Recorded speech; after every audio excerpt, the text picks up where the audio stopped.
Ask any college football coach and any staff around the country. They would tell you that in order to be a successful team during the course of a year, you've got to have depth at certain positions. One of those spots that certainly exemplifies that idea is the defensive line. Monmouth, a team that in their scheme usually will rotate anywhere from 8 to 10 players during the course of a game, making that depth obviously extremely important. Some pieces gone from a year ago in what was a successful defensive front. The front four this year will be anchored by familiar names Darnell Leslie at the outside defensive end spot and Dimitrius Smith at the defensive tackle spot.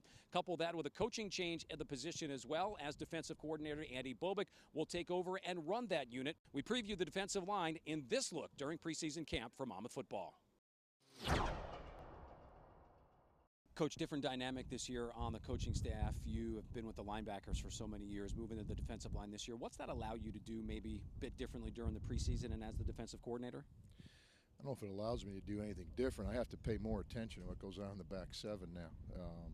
My prep's a little different, not being involved right in the middle of everything, but I get to go back and coach the linemen again, which is an interesting time for me again. When you think about it, that front four last year maybe carried the defense for a little bit until that back seven got situated.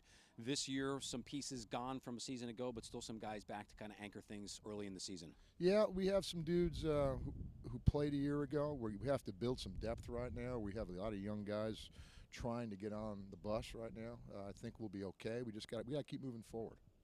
When you think about it, to have the two anchors, one inside, one outside, you have Dimitrius Smith inside and Darnell obviously on the outside. Those are two pretty good building blocks, guys with a lot of experience. They've played a lot of football games. They have a lot of experience. Andrew Drzinski's done a great job also. He's a guy inside that you can count on. We're kind of looking for a fourth guy to play the end, and all the other spots are open, and we're just trying to find guys right now. You know, it's a spot in that defensive line where it's not really you need 6 guys anymore. I know the scheme that you like to run, you could see as many as 10 guys play during the course of a game. I'm trying to get 8 to 10 ready. That's our goal.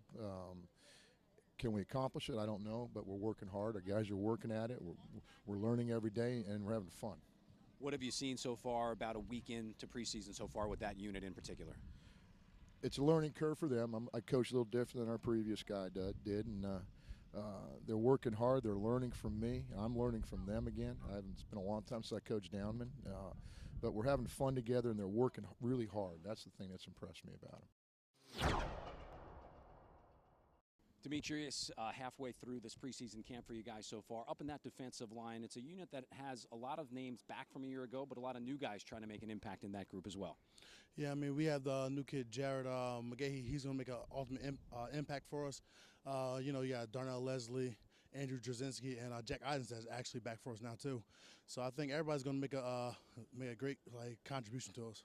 When you think about it, you're one of the older guys in that group, couple of years obviously under your belt at the college football level. What are you trying to teach some of the younger guys to get them ready? I'm just trying to teach them that's not high school anymore. I mean, a lot of guys are used to a smaller offensive lineman. Now it's bigger guys, a lot more plays in the playbook. I'm just trying to get their minds ready for the game time situation. You know, last year it was the defensive line who kind of carried this unit on the defensive side for a little while the back seven got ready. This year the back seven pretty situated. There's maybe some more question marks in that front four. I can actually look back there and I can trust all those guys back there. So now it gives us a little bit more time to get to the QB. But I think the front four is still going to carry the team always. And obviously a little bit of a different coaching situation for you guys working with Coach Bobik as opposed to Coach Jackson the last couple of years. Coach Bo, he's a great coach. I mean, since he's our coach and a defensive coordinator, so now not only do we know what the D-line's doing, we know what the linebackers are doing, we know what the DBs are doing. So kind of bring the defense more so together now. As camp continues to roll along, obviously one of the things that's so important for you guys is getting a number of guys ready to play. It's no longer the days 4 guys play. You need upwards of 8 to 10 guys ready. Exactly, because now in the Big South, I mean, once that first group comes out, they have another group that's just as good. So now we're just trying to get on the same page as them. Dimitrius, appreciate the time. Good luck the rest of camp. Thank you, appreciate it.